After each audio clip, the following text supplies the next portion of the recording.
Welcome back. I am so excited for today's episode. By the way, do I say that every episode? I don't know. But what I'm going to talk to you about today is something that I have seen impact almost every single one of my clients. Seriously. I've seen it hold them back. And when they allow themselves to go here, they're unstoppable. Before we get there today, I want to give you a quick update. I know that I shared the early miscarriage with you with the surrogacy journey, and I shared how I was processing through all of that grief and sadness that came up, the disappointment, and I did a couple things that I hadn't talked about here yet. And one of those was a subconscious reprogramming session, an RRT, rapid resolution therapy session. I do these sessions for my clients, and I did one of these sessions not on myself, but I had a friend do one on me. And I have got to tell you, I went into that session with a lot of fear coming up about what's going to happen with the next transfer. Is it going to be another miscarriage? Is this medicine that I'm taking for these protocols going to mess me up? When I get the results back for the endometrial biopsy, is there going to be something wrong with me? What if? All the normal stuff that you are probably dealing with from time to time as well. And so that's where I was when I got on the call. When I got off the call, I was excited for the next transfer. This was, I think, like a 90-minute call, maybe 80 minutes long. Excited. I went from fear, what if, to excitement in that short period of time. I'm sharing this with you so that you know the power of subconscious reprogramming. It's not going to fix all of your issues in life. In my opinion, you've got to do the inner work too. And it is very, very powerful. I'm so grateful that I was introduced to this modality, that I got trained in it, and that now I can bring it to each of you. Now, I think that's all I wanted to share from a personal update standpoint. Let's go ahead and dive into the topic for today. I want to ask you a couple questions. What are you actively avoiding? What are you actively avoiding feeling is probably a better way to say that. Do you avoid situations where you believe that you're going to feel rejected? Do you avoid situations where you feel like you may feel disliked, incompetent, ignored? If you're human, you probably have, or you probably do on a regular basis.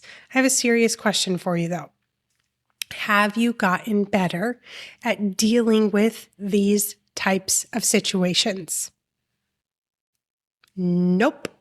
You bet your bottom dollar that you haven't.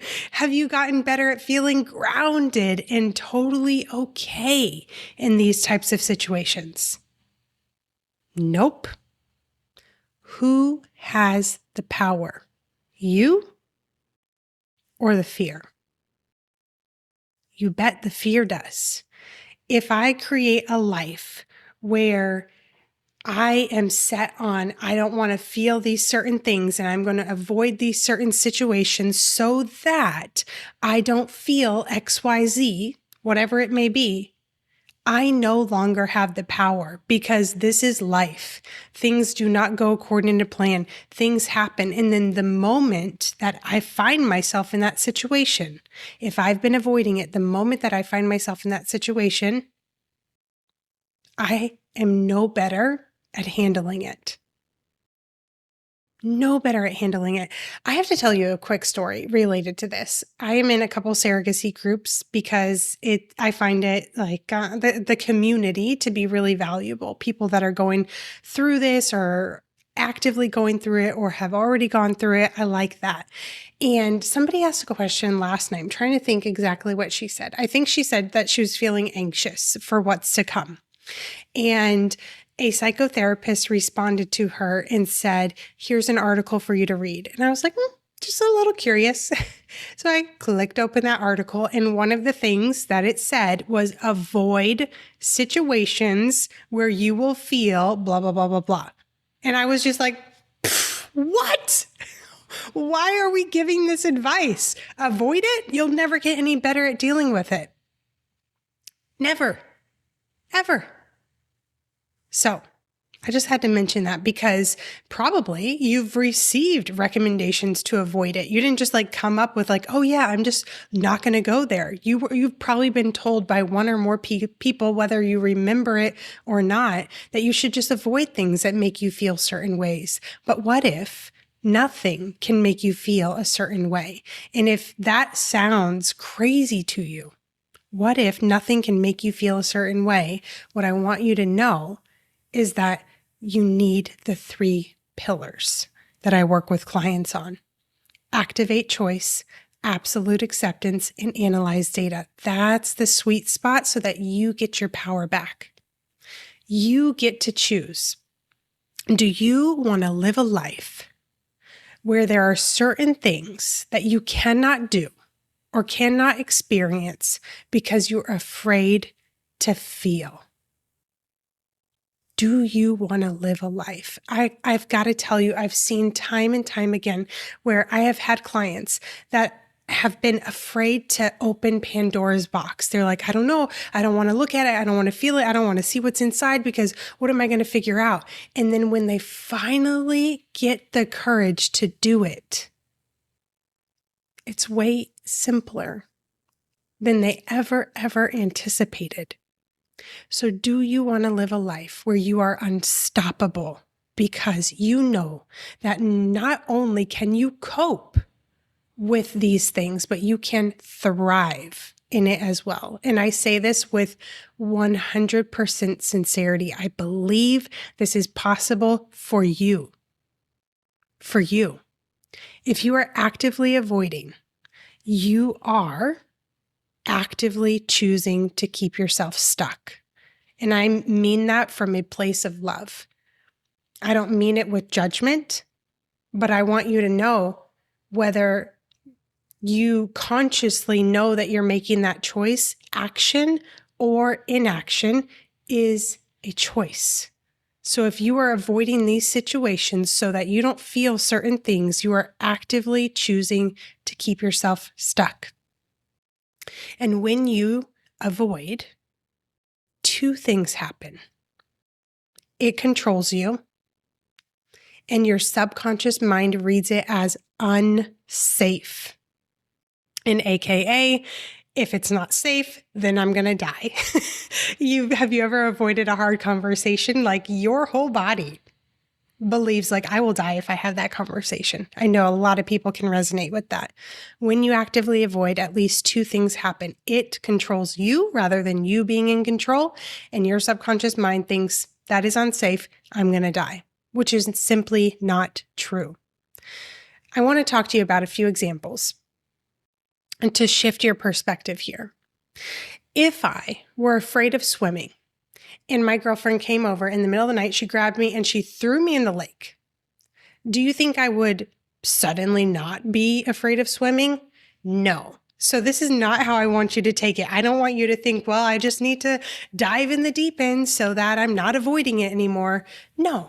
But if she came over, she took me by the hand and she's like, okay, Steph, you want to conquer this? And I'm like, heck yeah, let's do it. Maybe with some trepidation, but I'm in. And we walk back there. And I dip my toes in. And then I turn around and walk back to the house. And maybe a few hours later, or maybe tomorrow, I walk out there with her. I dip my whole foot in and turn around, walk back to the house. Next day, I dip up to my calf muscle and so on and so forth. What is my subconscious mind going to think if I do that over and over and over again? Well, she's not going to die. It will get very clear on she's not dying and, she's actively pursuing this. She's pursuing that buzz, that fear, that nervousness okay, maybe this is a good thing.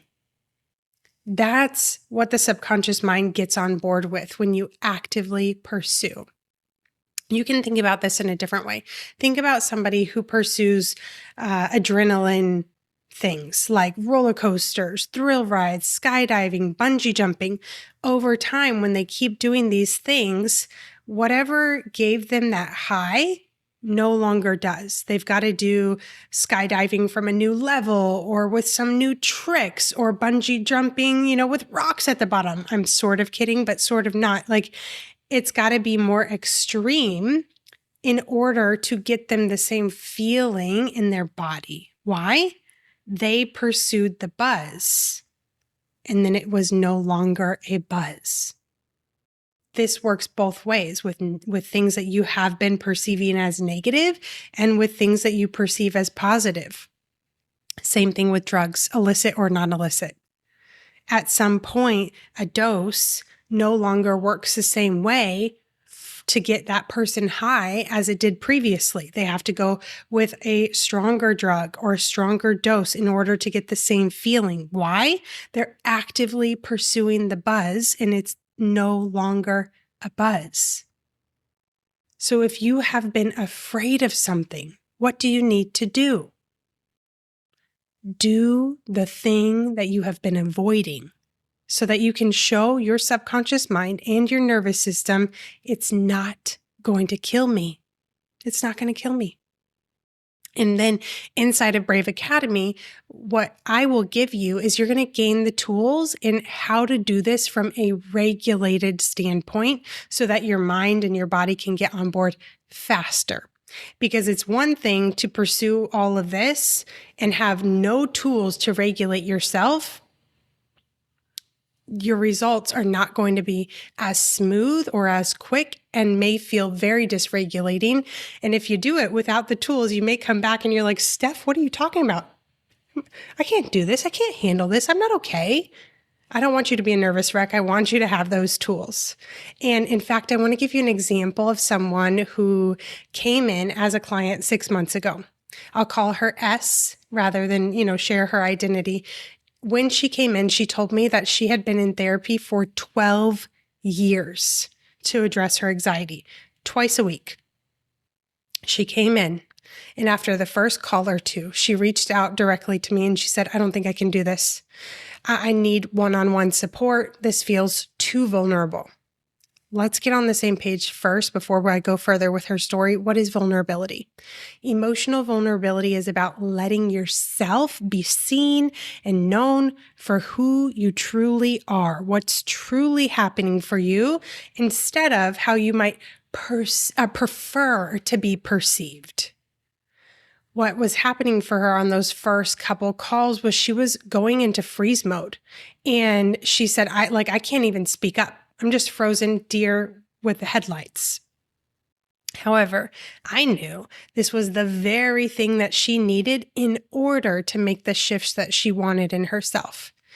I was full on my one-on-one clients at the time, but I also did not give her the option to switch to one-on-one. Now, kudos and credit to her, she stayed in the game. She continued showing up for the calls. And at the beginning, she wasn't speaking up, but she worked more and more and more on embodying the tools. And yesterday, she got on a call. This wasn't the first time that this happened, but this is the most recent one that I just feel so proud to share with you.